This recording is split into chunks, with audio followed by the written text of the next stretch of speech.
maybe now or now. So it's now it's just basically broadcasting it on YouTube right now.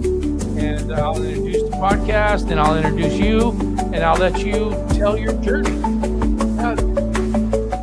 So get comfortable. I got the heat blasting on me. I've got the AC blasting on me. I know, I bet. I bet. Welcome again to Rock and Recovery. I'm your host, Jay. Today, my guest is Dr. Sarah Michaud. I hope I said that name, or at least close. At least I didn't butcher it too much. And she's here to tell her sober story, her journey into sobriety, what led her into addiction, what she was trying to cope with, whatever else it is. And I'm sure I'm going to have some questions after she starts talking. So, Dr. Sarah, take it away. Oh my gosh, thank you so much, Jay. I am Sarah, and I am pretty much addicted to everything, probably like a lot of people. Really great to be here. I just celebrated 42 years, so I feel like I've been around a long 42 time. years? 42! Okay, first of all, I'm going to give you a compliment. You don't look old enough to have 42 years of You're sobriety. very sweet. I'm sorry. I'm just going to say that. But yeah, I'll take that as a compliment or whatever else. But you don't look that old enough to have 42 years of sobriety. You're very sweet. I mean, I often say, I thank God for the drugs, because the drugs brought me. I don't know if I could have drank for 20 more years, but when you start getting involved in drugs, then you start stealing, then the law gets involved, then arrests start happening, the usual. So, I got sober when I was 24, and Wow. and I only used for 8 years drugs and alcohol, which is wild when I think about it, because even now when it's so weird. I get choked up, Jay, even just thinking about it now, about some of the stuff I did. So I feel like even though that was my journey, it was enough. I had definitely had enough experiences during that time where I still get chills up and down my spine when I think about it. Yeah.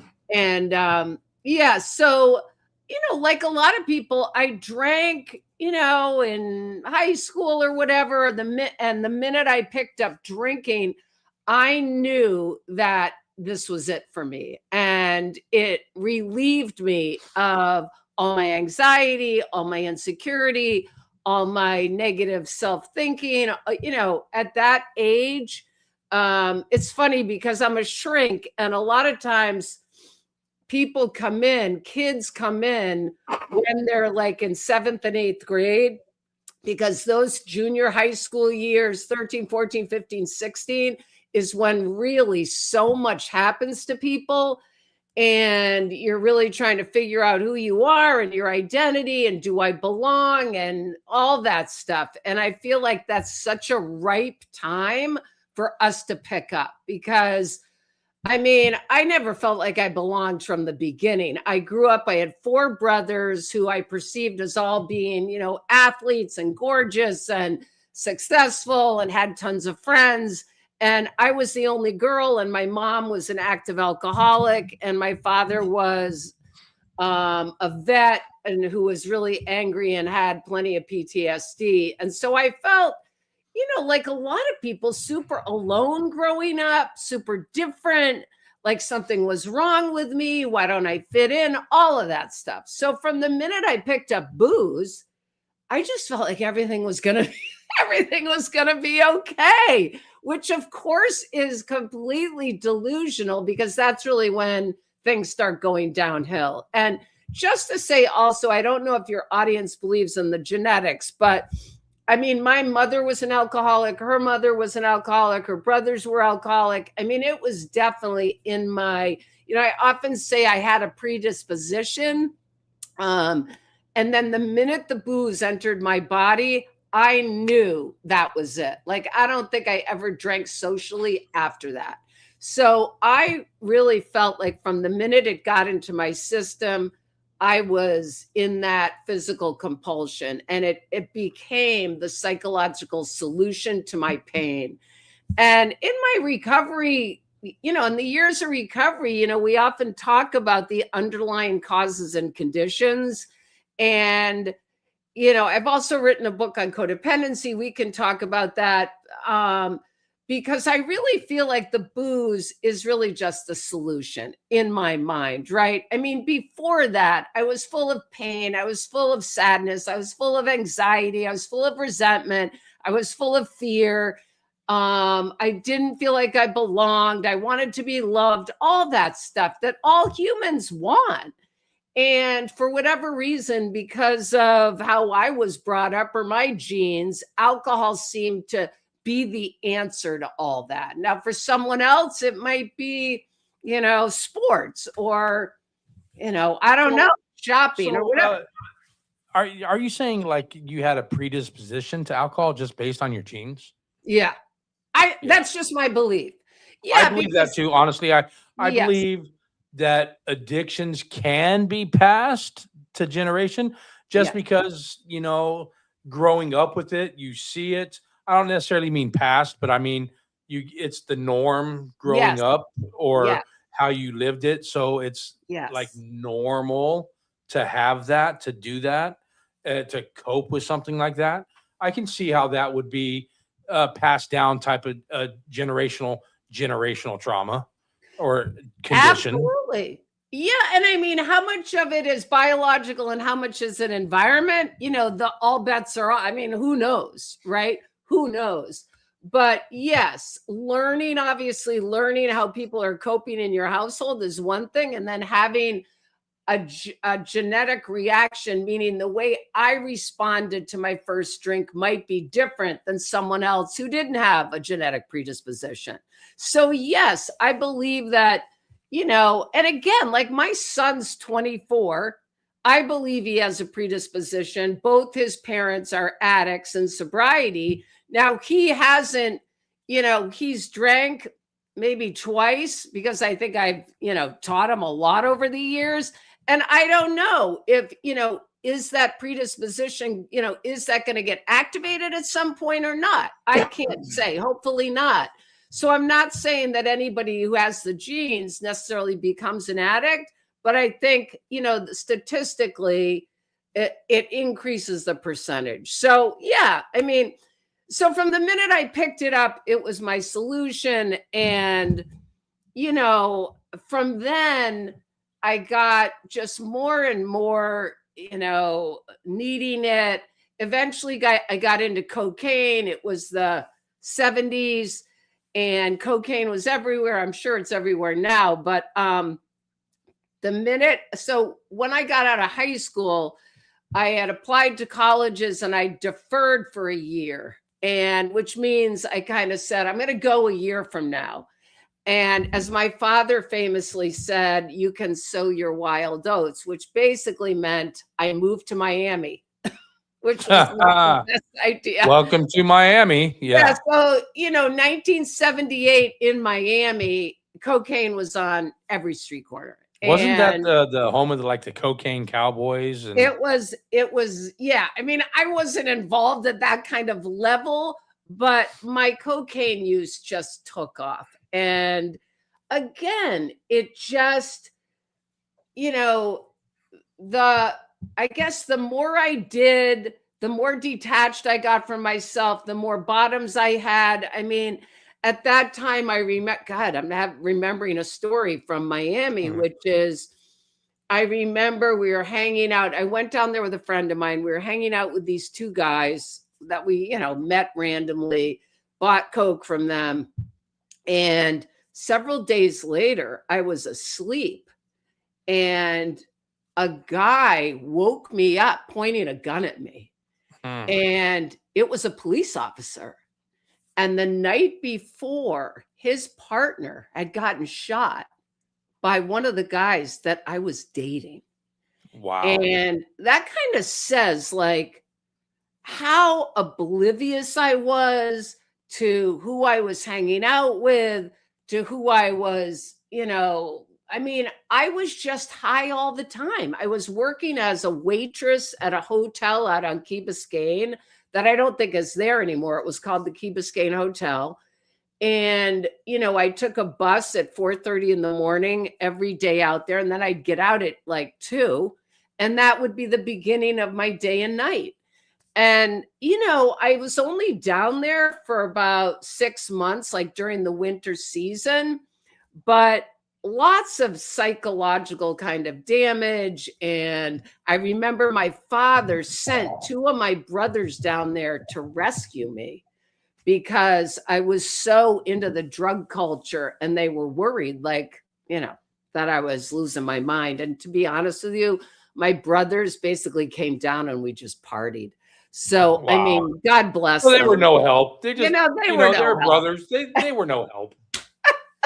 Let's just be real. I Yeah, my brothers mean, came down to get me out of here, I but decided know. to stay and have fun with me. I know. I mean, we were all in our 20s. I mean, or actually, Yeah. I think I was like 19. So anyways, long story short, I came home. I went to Chicago to college that fall, and unfortunately, the drug addiction followed me. I mean, that's the whole joke, right? No matter where I go, I'm not going to escape my drug addiction. So again, another huge jackpot in Chicago. I end up coming home for Thanksgiving. I owe a cocaine dealer a ton of money. He fronts me an ounce of coke, which I bring back to Chicago because in my mind, I think I'm going to go back there. I'm going to sell the ounce of coke and I'm going to make money so I can pay him back, not just for the ounce of coke, but also the for money more. I owe him. Right. By the time we got to Chicago, half of it was gone because, I'm a drug addict.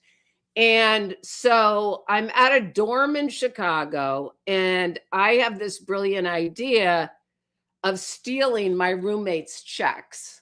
Oh, and geez. these are all like the amends over the years I've had to make because, like I say, the problem with drugs is drugs cost money. And so the illegal things you start getting into and why I think I hit a bottom so quick is because of this. So I steal checks.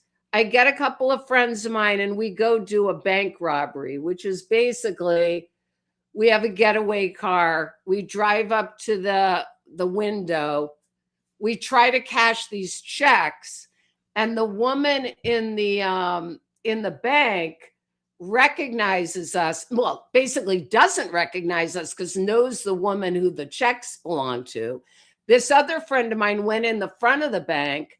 So we kind of get caught and the woman's asking us where, who are we, blah, blah, blah. So we take off in the car. We come around the corner and we pick up my friend who basically had cashed the checks. So, stealing checks is a felony. And that night, 3 friends of ours had gotten arrested thinking that they were us because it was 3 girls walking through town. And they came back to the dorm and they told us that we needed to turn ourselves in the next day. And so we turned ourselves in the next day. And my father had a picture of me with my number plate held up in front of me for years in a lockbox in his bedroom. And, thank God that during that time, it was kind of, we had to go back. We got out of school, obviously kicked out of school, and we had to go back to court. And it was kind of presented as a college prank. And none of the drugs or any of that came into it. So, I'm basically kicked out of college and I go back to Boston. So, from then on until I bottomed out is 5 years. And so for the next 5 years, it's basically. So we're talking like mid, late 20s, maybe early 30s? No, early 20s. I got sober at 24. So, for the next 5 years, it's basically just cocaine, arrests, jobs,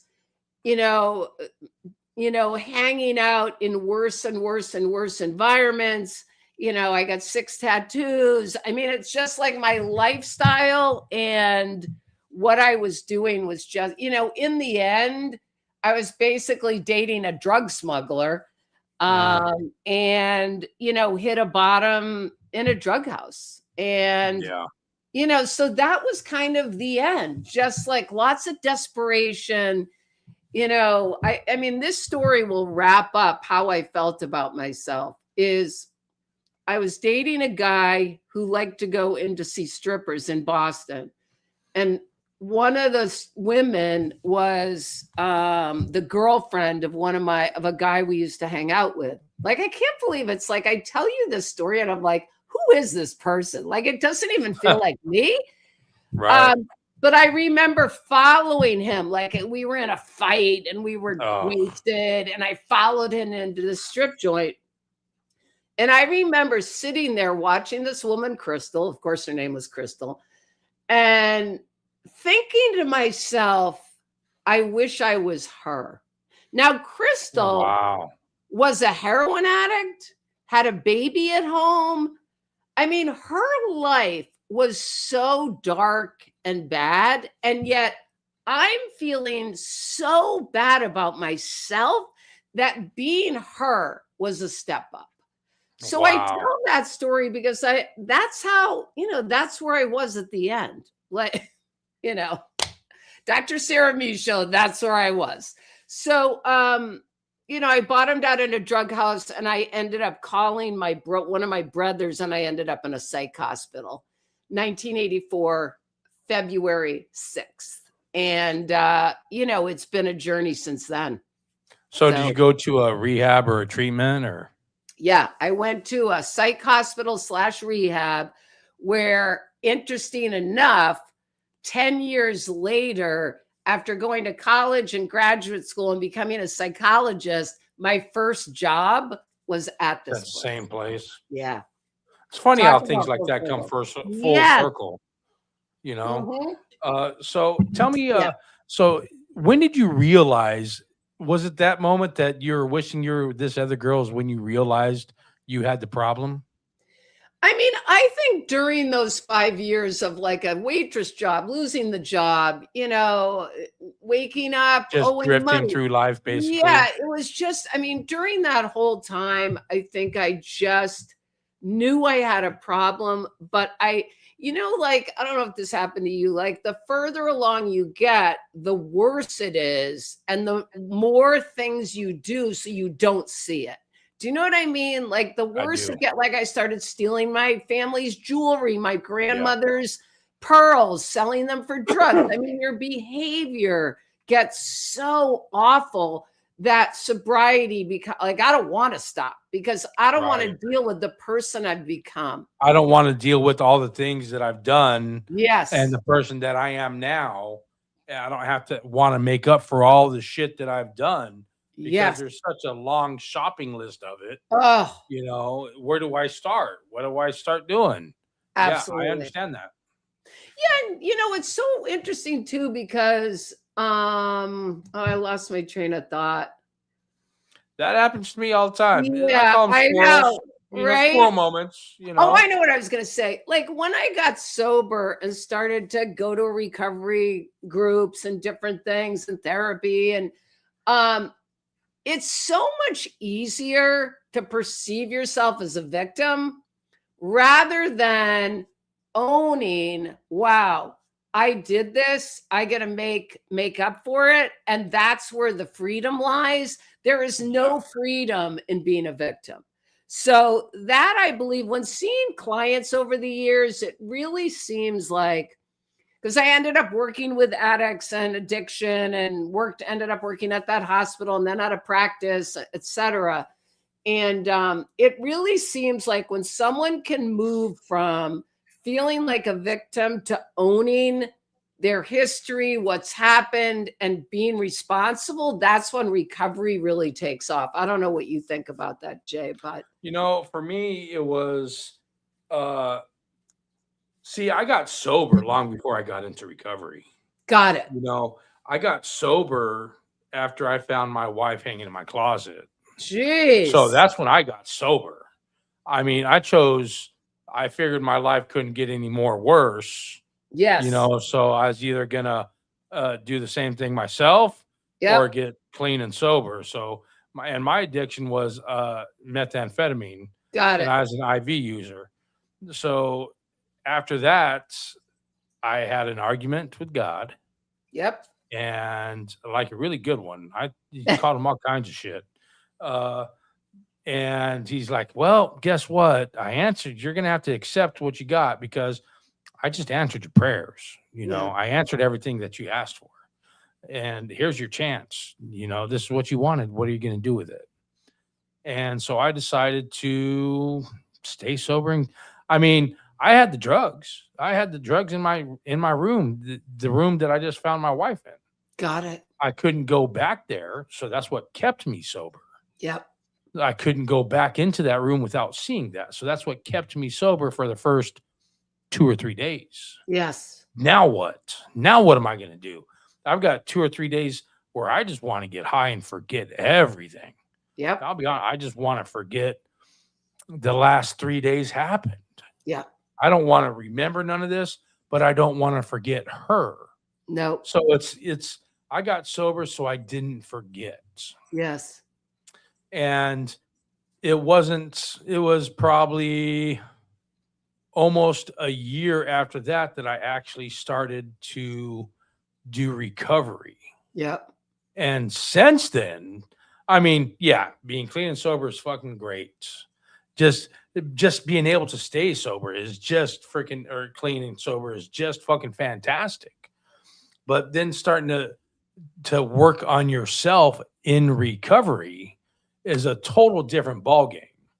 You're getting to the root causes, you're getting to the whys and the ifs, and everything else that led up to you being an addict, or for me being Yeah. an addict for the last almost 30 years, Yep. 20 of them in prison, Yep. and 30 years off and on for the last 30 years. Yes. Yes. So recovery for me is when I decided to put in the work to work on myself and better myself. Yes. Yes, if you're an addict and you just get clean and sober, fantastic. Fantastic.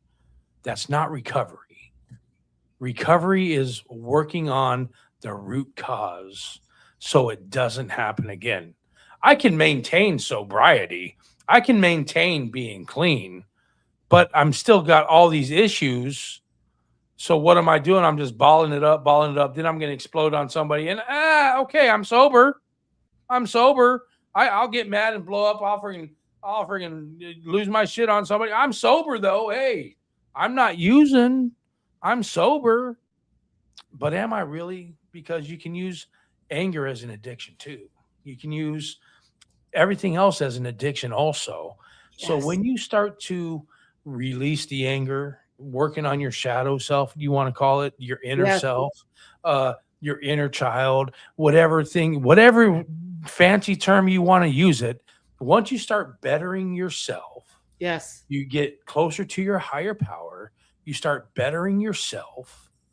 That is, for me, that's the definition of recovery, is working to recover yourself, recover what you've lost as an addict, Yes. recover your emotions, your feelings, your everything else that you were coping with a drug or with a substance, Yes. with whatever substance that may be, whether it be a chemical substance or a physical defect substance, codependency, anger, whatever it could be that you're using a substance to cope with. Once you start working on yourself, recovering yourself, your emotions, your thoughts, your feelings, yourself, your happiness, your joy, your peace. Once you start working on to recover that for me is what recovery is.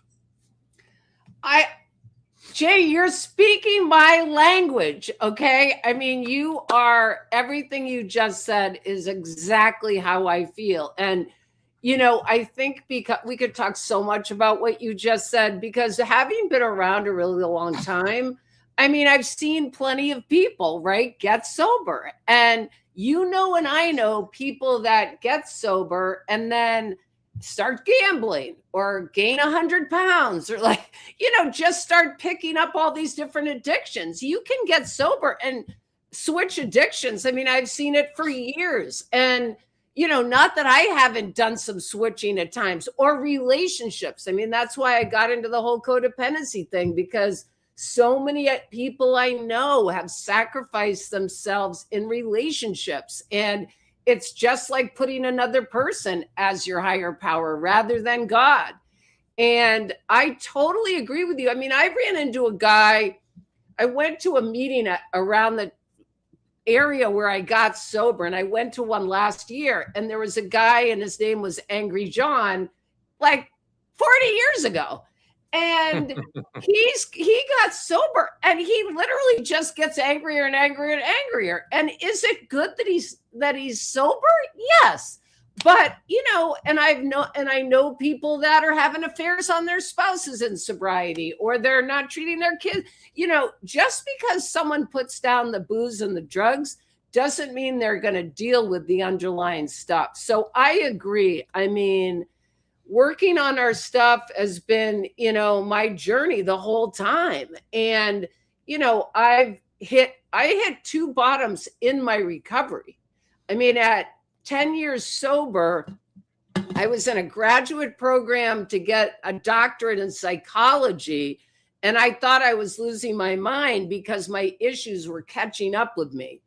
And I ended up going to treatment at 10 years sober because I thought I was going crazy. I didn't pick up a drink, but I hadn't dealt with all that past trauma, the underlying anger, the underlying fears.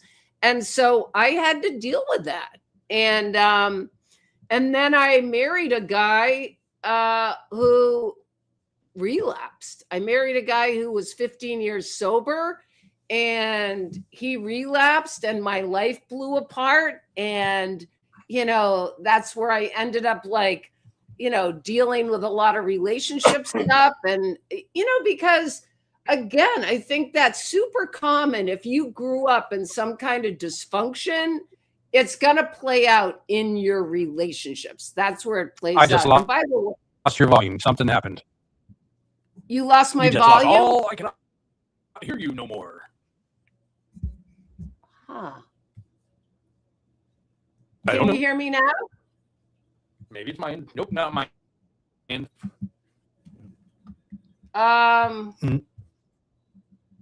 Pause for these commercial breaks. Not really. We're just gonna pause though.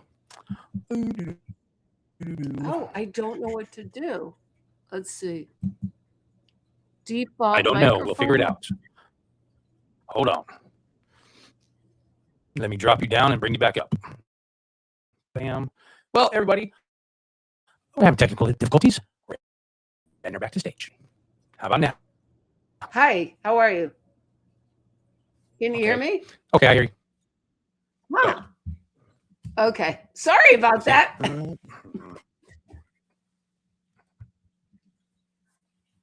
Can you edit that stuff out or? Oh. Can you hear me now?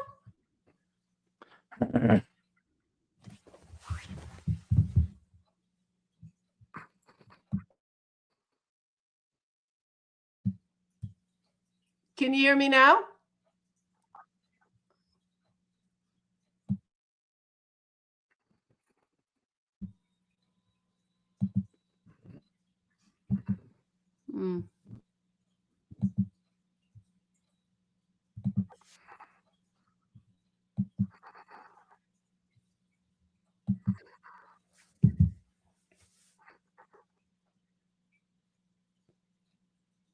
Hey.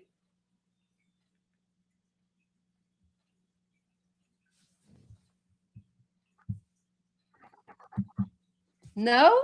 Oh, crap. Can you not hear me?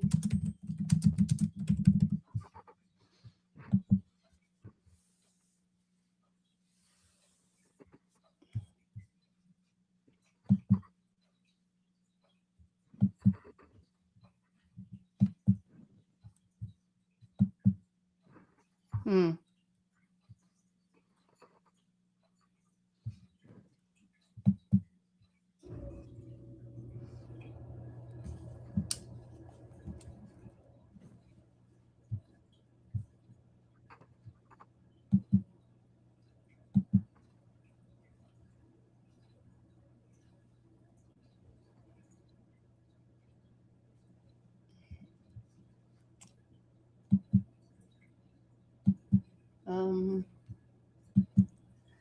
Should I sign out and sign back I don't know what's going on. Back on. Don't know what's going on. Hmm. Let me sign up.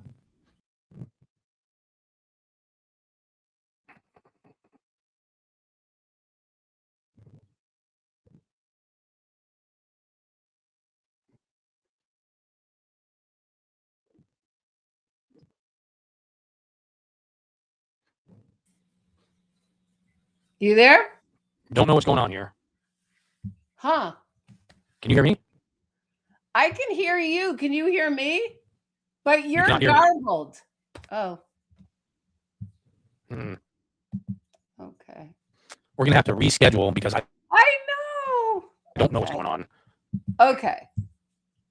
All right. We'll just do a part two. We'll just do a part two. Okay. Okay. All right. Yeah. Okay. All right.